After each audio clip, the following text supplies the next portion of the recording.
అందరికీ good evening అండి. ఈరోజు అయితే బయట వెదర్ చాలా చల్లగా ఉందండి. ఇంకేముంది, బయట వెదర్ చల్లగా ఉందంటే ఇంట్లో వేడిగా ఏదైనా తినాలనిపిస్తుంది కదా. మా ఆయన వచ్చేసి వంకాయ బజ్జీ చేయి, చాలా రోజులైంది అని చెప్పారండి. ఇంట్లో కొద్దిగా వంకాయలు ఉన్నాయి, అవి వేసి ముందుగా వంకాయలని నీట్గా కడిగి పక్కన పెట్టుకోవాలండి.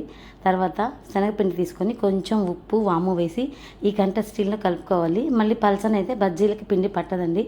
ఈలోపు నూనె కాగేలోపు ఇలా ఆనియన్ సన్నగా కట్ చేసుకొని అందులో కొత్తిమీర కొంచెం ఉప్పు కారం వేసి కలిపి పెట్టుకోవాలి. కొంచెం 10 నిమిషాలు ఊరితే బాగుంటుందండి. వంకాయని ఇలా కట్ చేసుకొని ఇందులో కొంచెం మధ్యలో ఉప్పు కానీ రాసుకుంటే మనకు చప్పగా లేకుండా ఉంటుంది. ఇలా రాసుకున్న తర్వాత పొయ్యి మీద ఆయిల్ వేడెక్కిన తర్వాత ఈ వంకాయలన్నీ అందులో వేసేయాలి. ఒక 2 మినిట్స్ చాలండి, వంకాయ తొందరగా మెత్తబడిపోతుంది.